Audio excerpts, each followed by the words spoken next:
Obrigado pela sua participação aqui no nosso podcast em mais um episódio. E hoje nós vamos falar sobre o uso de medicamentos. A gente ouviu em muitos momentos algumas pessoas comentando sobre Tadalafila como uso de pré-treino, aquelas canetas para o emagrecimento, até que ponto isso é um risco. É sobre isso que nós vamos conversar nesse episódio. Por isso, nós convidamos um farmacêutico experiente na área, mesmo sendo jovem, tem a sua experiência, já tem a sua bagagem na área. Muito obrigado, Vinícius, por ter aceito o nosso convite. Eu que agradeço, é o seu momento para estar aqui conversando com todos vocês. Eu acho muito interessante trazer em pauta esses temas, principalmente pelo consumo dessas drogas em relação à finalidade que elas foram projetadas, né? Então, elas foram criadas com um sentido, hoje em dia, por meio de experimentos mesmo que as pessoas têm feito, eles têm utilizado de forma completamente desproporcional àquilo que elas foram feitas, né? Então, é um assunto que está muito recorrente e a gente vê que isso também é motivado por grande influência da mídia, né, externa, principalmente por grandes influenciadores desse setor, da beleza, do emagrecimento e dos treinos, né, que trazem resultados milagrosos em pouco tempo, mas eles não apresentam todos os processos que eles fizeram para chegarem naquele padrão de beleza ali apresentado. E já que você apontou isso, eu acho que é importante a gente já começar com isso.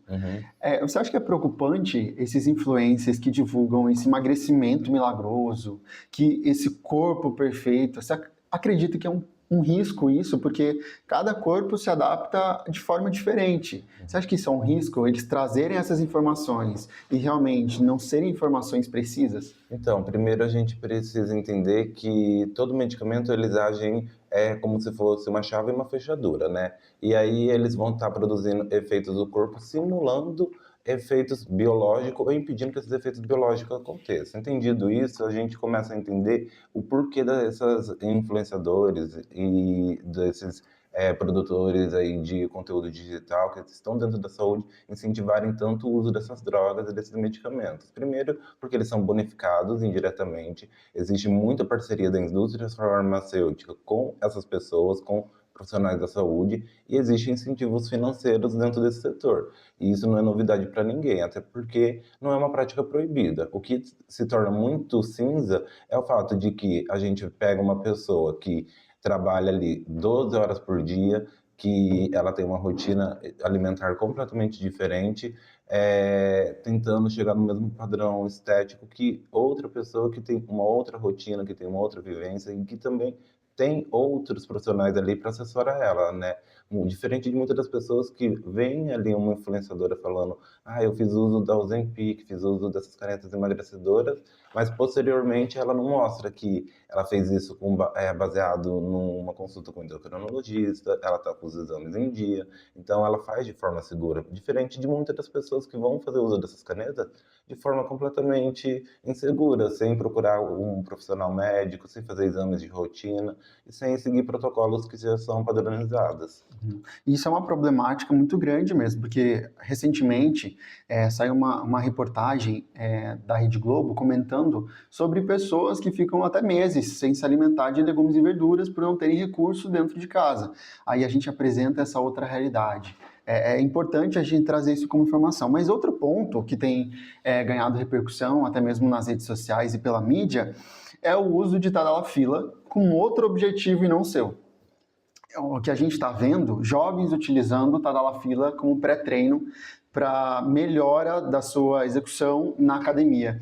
Você, como farmacêutico, que tem acompanhado essas pessoas de perto, que chegam até você pedindo esse medicamento que não tem prescrição médica, não tem a necessidade, geralmente são jovens. Qual a idade, pela faixa etária que você consegue identificar fisicamente dessas pessoas? Então, cada medicamento ele é projetado com uma finalidade específica para tratar grupos específicos de pessoas que apresentam determinadas doenças. Obviamente, a incidência dessa doença ocorre em população jovem, com certeza, mas a gente precisa entender que a disfunção erétil, ela acomete principalmente as pessoas que são mais velhas, né? Por questões fisiológicas, a gente acaba envelhecendo, então nosso corpo ele acaba perdendo muito dos seus processos, e aí a gente tem a necessidade de incluir medicamentos. A tadalafila, ela foi desenvolvida a priori para tratar insuficiência cardíaca pulmonar, mas eles perceberam um efeito secundário quando eles administravam o medicamento, que era a ereção em pacientes do sexo masculino. E aí eles perceberam que isso era muito mais chamativo como medicamento e especializaram ali, purificaram a molécula para desenvolver a tadalafila e posteriormente seus análogos, né? Hoje em dia a gente tem vários medicamentos que são derivados do mesmo grupo farmacológico. E aí entra no ponto de que as pessoas interpretam mal. Existe o efeito vasodilatador da tadalafila no músculo somático? Existe. Mas a gente tem que entender que a tadalafila é um inibidor de uma enzima, como eu disse. Ou o medicamento ele vai imitar uma coisa que a gente já faz naturalmente, ou ele vai impedir que essa reação aconteça. No caso da tadalafila, ela inibe uma enzima chamada fosfodiesterase 5, que ela está presente e ela é expressa nos corpos cavernosos e na área da região da bexiga. Então, por isso que ela tem indicação para tratar doenças nesses locais. E, como consequência direta, essas medicações, elas atuam ali. E aí as pessoas, elas podem ter lido, mas ela é um vasodilatador. De fato, ela é um vasodilatador, mas aí entra um outro conceito de medicamento que as pessoas muitas das vezes conhecem, que é a especificidade. Então, o medicamento ele tem uma atração muito grande por essa célula, por essa enzima, na verdade. E aí ele vai agir ali. Mas, obviamente, se a gente ter uma superdosagem, ele para de funcionar no seu local específico porque ele perde a seletividade e começa a atuar em outros tecidos. Então, ele vai atuar no tecido cardíaco, reduzindo a contratilidade, ele vai atuar no tecido da veia isquêmica ocular. Então, fazendo uma vasoconstrição, e aí a gente começa a entender um pouco dos efeitos colaterais dessas medicações. E Vinícius, agora que a gente já entendeu a parte teórica de tudo isso, você explica para a gente quais podem ser os riscos desses jovens que fazem uso desse medicamento na prática? Quais são os riscos que eles estão sujeitos e nem imaginam, porque não consultam um especialista? Quando a gente pensa aí nos medicamentos que servem como estimulantes sexuais, a gente primeiro precisa entender que eles atuam dentro dos, dos fenômenos relacionados ao nosso controle circulatório.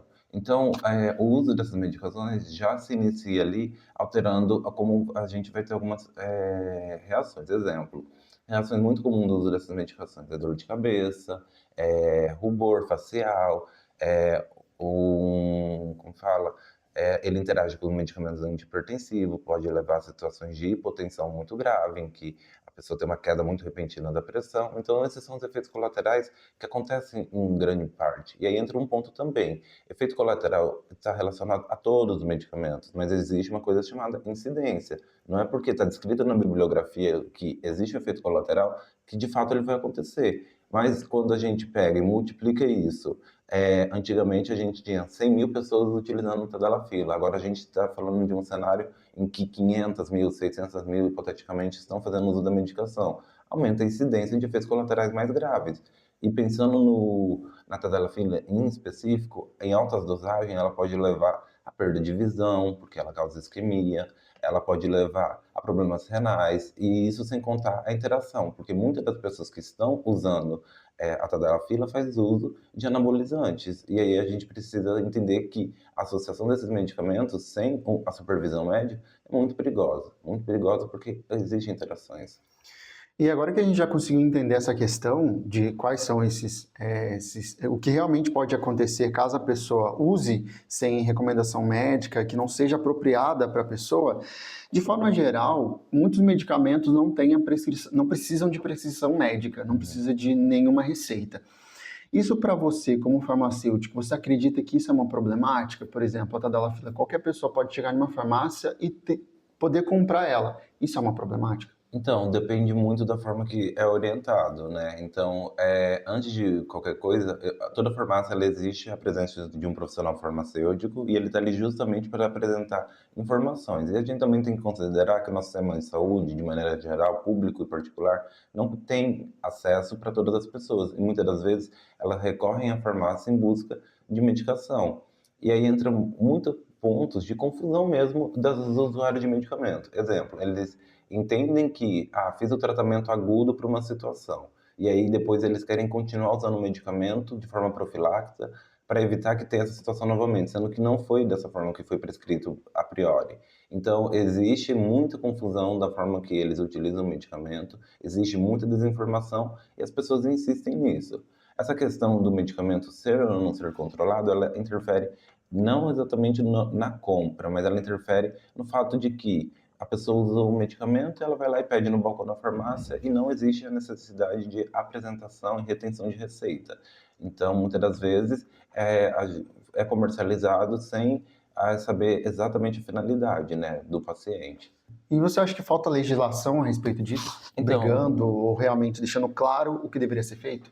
aí entra um outro ponto que precisa ser analisado, que a gente está falando de um setor que é um dos setores mais rentáveis da indústria, o setor de medicamentos. E não é do interesse tanto da classe médica, quanto das outras classes que são, das classes prescritoras, quanto das classes que estão ali atuando como coadjuvantes na terapia, né, dos nossos pacientes, que ocorra perca na venda. Principalmente quando a gente entende que a indústria farmacêutica ela tem se projetado para vender, para transformar a saúde em produtos. Então, a gente vê muitos medicamentos que eles eram de uso controlado, então eram tratamentos de 7 dias, hoje em dia se estende para 15 dias. Existe muita publicação científica também que é completamente distorcida. A gente tem um reflexo disso quando a gente viu o uso de muitos medicamentos ali na pandemia que não faziam muito sentido.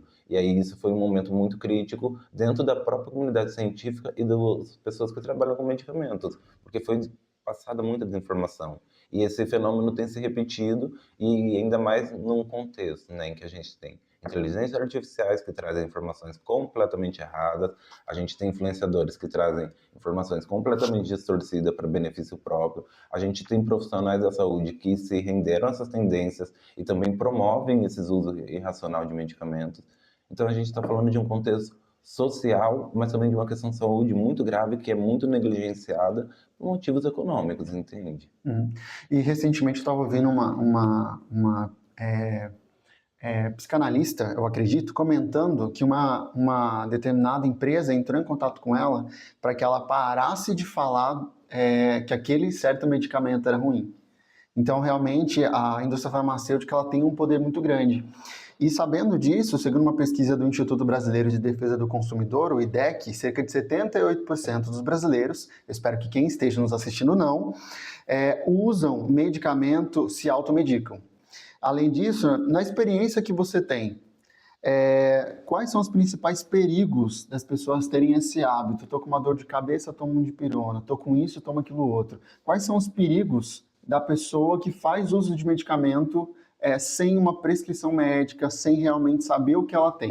Então, primeiro a gente precisa considerar que existem os medicamentos isentos de prescrição, que faz parte da categoria dos MIPs. Esses medicamentos, eles são vendidos sem a supervisão médica, mas precisa de uma supervisão de um profissional da saúde, independente do contexto. E esses medicamentos, eles apresentam alta segurança e eles visam tratamento sintomático, não visam tratamento de doenças agudas e crônicas. Então, exemplo, uma lesão muscular. Naproxeno é um medicamento MIP, é um anti-inflamatório, ele é utilizado para lesões musculares leves. Caí jogando bola, me lesionei, não tenho alergia àquele tipo de medicamento, posso fazer o uso de forma controlada, de forma reservada, e se os sintomas persistirem, deve consultar o médico para identificar se não ocorreu uma lesão mais grave. Então, são medicamentos seguros. O problema é que muitas das vezes as pessoas elas utilizam esses medicamentos sem entender onde eles interagem e muitas das vezes também não sabem identificar reações alérgicas. Então, as pessoas usam, por exemplo, uma dipirona e ela tem alto grau de causar uma reação alérgica e elas fazem uso dessas medicações. E assim, a falta de supervisão ela é muito relativa. Exemplo, eu tô com uma dor de cabeça, tomo uma dipirona. É um medicamento extremamente seguro, ele tem ali as questões dos seus efeitos colaterais, mas a gente entende que, num contexto, volta a frisar, população brasileira, população que não tem acesso à saúde, eles vão fazer uso dessas medicações. O que falta mesmo é orientação, são programas que tragam mais informação em relação a isso, é a capacitação dos profissionais que trabalham nesse setor para que eles informem os pacientes sobre essas medicações. E pode parecer bobeira, mas, por exemplo, Um resfenol tem fenilefrina em uma apresentação por via oral. Eu já vi situações em que a fenilefrina interagiu com o antihipertensivo, que a dona Maria, de 60 anos, usou. Ah, medicamento para gripe, estou gripadinha, vou tomar o resfenol, o resfegripe, e aí, qualquer uma dessas marcas de multigripe que existem na farmácia. E aí eles tiveram efeitos colaterais relacionados ao medicamento porque desconhecia o efeito da fenilefrina, que ele é um vasoconstritor e ele pode elevar a pressão arterial em pessoas que são mais sensíveis. Uhum. Então, existe toda essa questão dos riscos relacionados aos medicamentos que muitas das vezes é negligenciado pelos seus próprios usuários, sabe? E também a falta de interesse da população, né? De estar conhecendo, ou falta de informação mesmo. Mas, assim, em termos de fiscalização e de legislação, a gente não tem nada muito avançado em relação a monitoramento desses setores, entendeu? E você acredita que não tem, porque é um setor que enriquece o Brasil de certa forma? Acredito que esse seja um dos motivos, mas a gente também precisa entender que o sucateamento do SUS, de maneira geral, pelos nossos representantes políticos, vai refletir diretamente na qualidade do serviço que eles prestam. Então, a gente está falando, por exemplo, do setor farmacêutico, em que existem mais de 2.600 farmácias só no estado do Mato Grosso. E aí a gente pega e tem uma fiscalização que tem 15 profissionais contratados para poder fiscalizar o país inteiro, o estado inteiro. Então, como que eles vão conseguir atender todas essas farmácias? Como que eles vão monitorar tudo o que está acontecendo? Então, o sucateamento do SUS, falta de profissionais que atuem dentro da fiscalização, o fato de ocorrer uma corrupção passiva em relação às indústrias, a esses órgãos, às classes que fazem as prescrições e aos conselhos também, é muito estranho a forma que eles atuam, né? De forma conjunta, não mexe no meu, mas ao mesmo tempo expõe a população a riscos, entendeu? De forma inconsequente, visando o lucro. E Vinícius, outro ponto que a gente tem visto muito e com frequência é que em cada esquina tem uma farmácia. Uhum. Isso já é uma realidade. Como você falou do número de farmácias em Mato Grosso e também no Brasil, a gente vai em qualquer lugar e a gente encontra uma farmácia. Pode não ter mercado, mas tem farmácia. Você acredita, entre dois pontos, que as pessoas estão cada vez mais doentes, por isso cada vez tem mais farmácia e elas estão necessitando dos medicamentos, ou por essa outra questão que você levantou, por falta de política pública, a pessoa prefere usar medicamento por conta própria, se automedicar, porque ela não tem condição de ir num médico especialista, ou se esperar na fila do SUS, ela vai às vezes morrer esperando. Então, essa questão do aumento das farmácias, ela é muito perspectiva, porque a gente percebe que hoje em dia as pessoas também são mais preocupadas com a saúde e elas têm feito exames, elas têm feito um monitoramento muito mais rigoroso e aí existe uma demanda em relação aos insumos voltado para tratamento na área da saúde e a porta principal entrada desses insumos é a farmácia, a drogaria. Mas a gente primeiro precisa entender que a legislação ela é extremamente rigorosa, então, ao mesmo tempo que farmácias são rentáveis financeiramente, elas precisam atender padrões legais, esses padrões são muito bem fiscalizados. Então, para inaugurar uma farmácia vai ter vistorias. Então, nesse sentido, a gente consegue ter um controle melhor em relação ao que está sendo feito. O que acontece, na verdade, é o despreparo dos profissionais que atuam dentro desses espaços. Então, muitos dos profissionais não conseguem identificar interações, não têm a capacitação correta. Isso também é um reflexo da educação que está sendo oferecida. Até o ano passado, cursos da área da saúde estavam sendo feitos de forma EAD. E aí foi uma decisão do Ministério da Saúde que esses cursos fossem presenciais. E aí isso refletiu muito na qualidade dos profissionais. Não digo que esse profissional não possa se capacitar, não possa melhorar e dentro da experiência evoluir, mas a gente pega um modelo varejista que ele é extremamente abusivo, a gente sabe que a escala de farmácia, que a escala dos farmacêuticos que atuam e dos outros profissionais ali são escalas exaustivas, são pessoas que muitas das vezes elas têm que fazer as vendas e sem pensar muito ali no seu paciente que se apresenta ali. Então, é um setor varejista bastante agressivo e ele visa lucrar, né? Da mesma forma que todos os outros setores. E aí entra na questão, eles tratam o medicamento como se fosse um produto. um produto igual uma camiseta, igual uma roupa, igual qualquer outro produto, sendo que a gente está falando de medicamentos, e eles não deveriam ser somente produtos, eles são drogas, eles têm efeitos, e aí a gente precisa trazer esse raciocínio e essa consciência para as pessoas, entendeu? E agora, que a gente já falou muito sobre essa questão de medicamento, política pública, mas agora falando sobre outros medicamentos que são os injetáveis para o emagrecimento, como o Ozempic e Mounjaro, que viraram febre nas redes sociais, inclusive eu até conheço algumas pessoas que utilizam. Você pode explicar para a gente quais são essas canetas, como elas funcionam e quais são os riscos de usá-las sem uma indicação de um especialista? Primeiro, é importante frisar que o uso abusivo das canetas para finalidade de emagrecimento, ele foi revisto pela Vigilância Sanitária. Então, desde o dia 26 do mês passado, essas canetas elas se tornaram um medicamento restrito à venda com prescrição e retenção de receita. Então, isso já é uma forma de sinalizar que as políticas públicas elas estão de fato atentas ao que está acontecendo. Comercialmente, a gente vai ter a Ribelsus, que é uma apresentação da semaglutida em comprimido. A gente vai ter a Ozempic, que foi a primeira a patentear essas canetas. E depois a gente vai ter as outras moléculas que foram surgindo.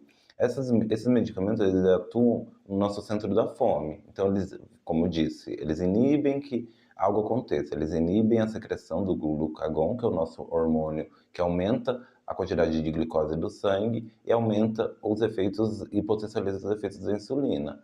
E aí isso é o efeito que foi descoberto a priori. Quando começaram a administrar esse medicamento para tratar diabetes, perceberam o rápido emagrecimento. E aí entra o ponto, né? Primeiro eles fazem estudos controlados e depois eles generalizam isso para populações maiores. E aí é a hora que a gente começa a entender outros efeitos. O uso off-label não é algo proibido no Brasil, que é o uso para outra finalidade. Então foram desenvolvidos para tratar a diabetes do tipo 2, mas perceberam que ele tinha um efeito muito positivo no emagrecimento de pessoas e aí criaram outras apresentações para que fosse usada para essa finalidade. O que aconteceu foi a rápida popularização desses medicamentos, em virtude dos efeitos que eles trazem, mas assim, a gente primeiro precisa falar que são medicamentos novos no mercado e a longo prazo a gente não tem estudos, porque são medicamentos que têm menos de 5 anos, a gente não sabe quais são os efeitos a longo prazo. E também a gente precisa ter clareza em relação à forma que eles estão sendo utilizados, né? Muitas das vezes as pessoas elas compram essas canetas emagrecedoras de lugares que não são confiáveis, de outros laboratórios, e para você ter ideia, a Mounjaro está sendo traficada do Paraguai, e as pessoas estão usando medicamento que não tem qualidade. Então, isso é muito sério e é muito grave, entendeu? Porque mostra que as pessoas estão indo pela tendência de querer emagrecer de forma muito rápida. E uma coisa que eu queria que você falasse é a respeito dos riscos. Quais podem ser os riscos de forma prática para a pessoa que utiliza esses injetáveis? Quais podem ser aquilo que a pessoa pensa que na verdade teria um efeito de emagrecimento, mas na verdade pode ter efeitos colaterais para o risco para a própria vida? Então, muitas das vezes as canetas emagrecedoras elas são associadas a outros medicamentos. E aí a gente está falando de um medicamento que tem como um dos principais efeitos o retardamento do esvaziamento gástrico. Em suma, ele faz com que o nosso movimento natural, quando a gente consome um alimento, reduza, e aí esse alimento fica muito mais tempo dentro do nosso estômago, do nosso intestino, e como consequência a gente vai ter um efeito de saciedade maior. Pensando ali, ó, só num dos efeitos do medicamento, a gente já entende uma das principais interações. Ele pode potencializar efeitos de outros medicamentos, porque quanto mais tempo você está exposto à substância química, mais absorção você vai ter dela. Então a gente já entende ali um dos riscos relacionados a ele. Mas de maneira geral, esses medicamentos eles atuam no centro da fome e eles vão ter efeitos colaterais como náuseas, vômito, enjoo, prisão de ventre, que são efeitos mais comuns por causa do próprio efeito do medicamento. Mas, entretanto, existe uma correlação desses medicamentos com inflamações do pâncreas. E aí são situações que são mais raras, mas volto a frisar. Antes eram 100 mil pessoas usando de forma hipotética, agora são 500 mil pessoas. As chances de efeitos colaterais mais graves, elas aumentam conforme a população aumenta. A gente está falando ali de um conceito de amostra e inferência. E aí isso é muito sério, entendeu? Porque estão fazendo uso, muitas das vezes as pessoas fazem uso de caneta emagrecedora de forma inapropriada e ficam com vergonha, então elas começam a ter sinais e sintomas, e aí fica muito difícil o diagnóstico, porque são sintomas que são muito parecidos com várias outras patologias, são sintomas muito abrangentes. Então, existe esse risco relacionado ao medicamento, mas existe também o risco relacionado ao fato da pessoa usar e não comentar, não falar, e aí ela vai ter crises, ela vai ter uma crise hipoglicêmica, e aí fica muito difícil diagnosticar, porque a maior parte das pessoas vai achar que a pessoa está passando mal por alguma doença infecciosa, e não está passando mal porque ela está fazendo uso abusivo de um medicamento, entende? Então, esses são os principais riscos relacionados a esse uso. É importante a gente saber disso. E também tem um dado muito importante da Anvisa, que conforme a própria, houve um aumento de 150% na busca por medicamentos para emagrecer entre os anos de 2022 e 2024.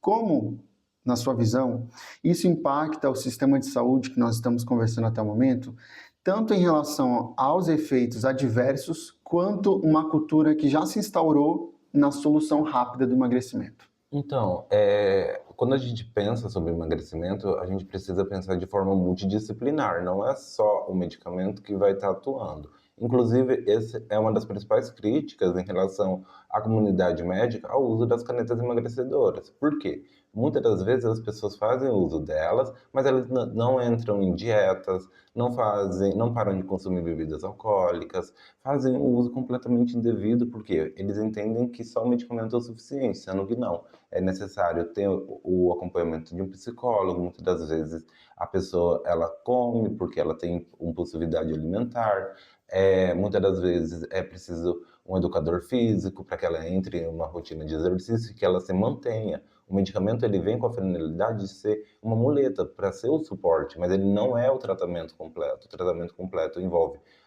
o nutricionista, envolve o endocrinologista, envolve todos esses profissionais que vão acompanhar para que você tenha um emagrecimento e aí pode ou não ter a entrada dessas medicações para servir como catalisador ali da sua finalidade. E aí entra a questão, né? É, essa moda, ela pegou muito também pela forma em que o varejo farmacêutico vende essas medicações. Exemplo, o laboratório que fabrica essas medicações, eles dão descontos progressivos conforme você compra esses medicamentos. E aí as pessoas se sentem incentivadas a continuar consumindo esses medicamentos, o que a gente chama de programa de benefício de medicamento, que é um programa em que indústria te bonifica, te dá um desconto, caso você seja cadastrada no site deles e faça o tratamento somente com eles. E eles vão te dando esse incentivo. Então a gente já começa a ver que existe um efeito mercadológico também, para que as pessoas façam uso dessa medicação. Eles se sentem incentivados a continuar aquele tratamento. E o fato do medicamento agirem de forma rápida é muito ilusório, porque o que a gente tem observado muito na prática é o efeito rebote.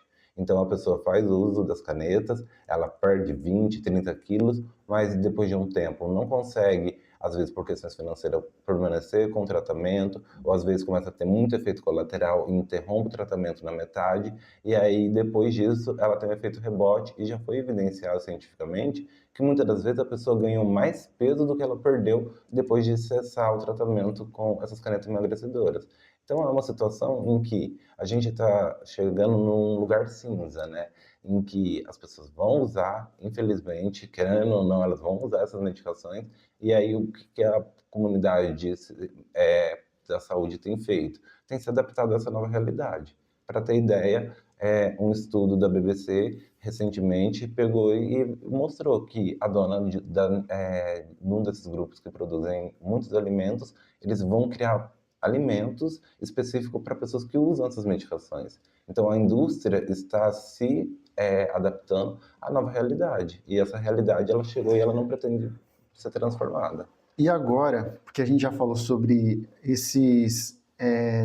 sobre o uso de tadalafila, sobre a questão de saúde pública, mas agora, só para a gente encerrar tudo que a gente já conversou até o momento, tem se falado muito sobre a banalização de medicamentos potentes, que antes eram usados apenas em casos específicos.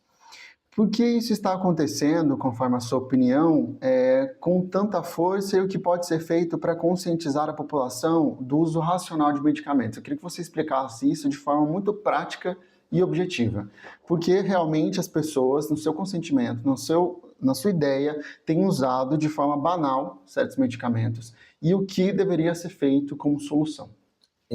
Isso é um assunto muito polêmico, inclusive dentro da própria comunidade dos farmacêuticos, que é a acessibilidade aos medicamentos. O que acontece? Existe muito o efeito boca a boca. Exemplo, o Vinvance ele foi desenvolvido para tratar TDAH, mas a gente já escutou, eu tomei o Vinvance para trabalhar, eu tomei o Vinvance para aquilo. E é um medicamento altamente controlado, mas as pessoas conseguem acesso porque não existe órgãos fiscalizadores adequados com profissionais que consigam atender toda a demanda da fiscalização. Então, eles vão fazer uso dessas medicações de forma irracional. Isso traz muitas consequências. O que o Estado tem feito? Zolpidem. Zolpidem também virou uma febre durante a pandemia. Ele é um indutor do sono, mas as pessoas começaram a usar de forma descontrolada. Eu não estou dormindo, Marcelo. Eu tenho um Zolpidem aqui, toma ele. Então, aí a pessoa tomava, dormia, sentia os efeitos positivos do medicamento naquele primeiro momento e começava a comprar sem receita, começava a comprar em estabelecimento, começava a pedir receita para médicos prescritores e aí começava a usar o medicamento sem ter passado pelo psiquiatra, sem ter feito exame, sem ter feito absolutamente nada. E aí elas começavam a usar esses medicamentos. E aí essa prática, ela começou a se intensificar justamente pelo boca a boca. Então, muitas das vezes a pessoa está com uma situação, foi numa festa, e aí, eu estou muito cansado, toma aqui essa Ritalina, toma aqui esse medicamento. E não sabem que esses medicamentos precisam de uma avaliação muito rigorosa para serem administrados. Por quê? Causam dependência, têm efeitos colaterais muito graves, são medicamentos que são controlados por um motivo e eles não deveriam estar sendo comercializados de forma tão banalizada. E aí a gente começa a ver que é muito mais por um incentivo, que é muito mais por uma moda, do que de fato por uma questão de necessidade. E volto a frisar, medicamento não foi feito para deixar você bonito. Medicamento foi feito para tratar doenças. Então, o efeito estético também está sendo muito influente dentro disso. Além disso, também tem o fato de que as pessoas elas precisam ser produtivas no seu trabalho, muitas das vezes, elas precisam ter performance impecável, então essa exigência pela perfeição, ela faz com que as pessoas se tendenciem a fazer uso dessas drogas e desses medicamentos. E aí entra o ponto, né, que eles fazem isso de uma forma completamente sem supervisão de um profissional da saúde. E a gente começa a entender o efeito colateral disso com pacientes que são internados em situações graves em centros em UTIs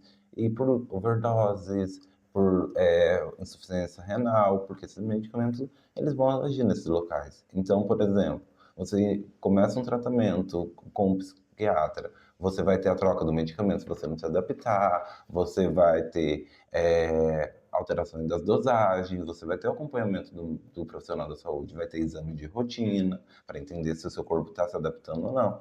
E muito diferente de uma situação em que você toma um medicamento por conta própria, você não tem todo esse suporte. Então você não sabe como o seu corpo está reagindo de fato em relação àquele medicamento. E aí você começa a ter efeitos colaterais, e aí volto a frisar. O problema do uso irracional de medicamento é a dificuldade de diagnosticar doenças, porque se a pessoa usa o medicamento, por exemplo, eu tenho dor de cabeça todos os dias, tomo dipirona todos os dias, muitas das vezes eu tenho uma doença mais grave, mas eu estou mascarando essa doença porque estou usando o medicamento para tratar de forma sintomática. E aí, quando vem o diagnóstico, ele vem de uma forma muito mais grave. Então, ele vai vir de que forma? Uma meningite bacteriana aguda, e aí é o momento em que a pessoa vai ter uma consequência mais séria em relação à sua saúde. Então, esse é o principal problemático em relação ao uso irracional de medicamento. Os efeitos colaterais, as interações medicamentosas e a dificuldade no diagnóstico de doenças que você poderia estar tendo, mas pelo uso dessas medicações fica mascarado, tudo bem? Perfeito e esclarecedor. Por isso que é bom a gente trazer algum especialista para comentar sobre certos assuntos, ainda mais que estão em alta como esses. A gente agradece muito, Vinícius, por você ter aceito o nosso convite e ter participado com a gente. Eu que agradeço a oportunidade de estar falando sobre esse tema. É muito importante conscientizar de fato as pessoas para que elas procurem ajuda profissional. Ainda mais se tratando da própria saúde, né? Porque não é como se fosse comprar uma roupa, a gente está falando exatamente de medicamentos, eles alteram funções biológicas e as pessoas elas precisam começar a ter consciência em relação ao que é vendido dentro da farmácia, que nem tudo que está ali disponível é produto para testar. Ah, eu quero testar XY medicamento. Não é assim que funciona. Os medicamentos têm finalidades específicas, são fabricados, e aí entra o processo da indústria que investe bilhões, 30, 40 anos para criar um medicamento, para no final das contas ele estar sendo usado para crescer na academia, sendo que nunca foi a finalidade do medicamento. E aí isso é o tema central dessa discussão que a gente está tendo aqui hoje, dessa conversa bacana. As pessoas precisam se conscientizar, os órgãos públicos precisam atuar dentro da fiscalização e os profissionais da saúde precisam agir dentro dos seus limites éticos. Eles precisam parar de procurar o ganho financeiro, porque, volto a frisar, saúde não é o comércio, saúde não deveria tratar como brincadeira, saúde é saúde. E a gente está vendo aí dentro da mídia várias situações em que erros médicos, erros de medicação, estão levando pessoas a óbito sem necessidade nenhuma. E aí isso é muito sério e é muito agravante, ainda mais num cenário em que a gente não tem um sistema legal de saúde, seja no público ou no particular. Ele não contempla todo mundo, não consegue atender todo mundo. É isso, a gente agradece principalmente você que assistiu até o final mais esse episódio. É claro que na semana que vem a gente volta com mais um episódio esclarecedor, com alguém comentando sobre fatos relevantes para a sociedade de modo geral. E você, claro, nos siga nas nossas redes sociais, se inscreve no nosso canal, aciona o sininho que fica logo ao lado ali de se inscrever e até o nosso próximo episódio.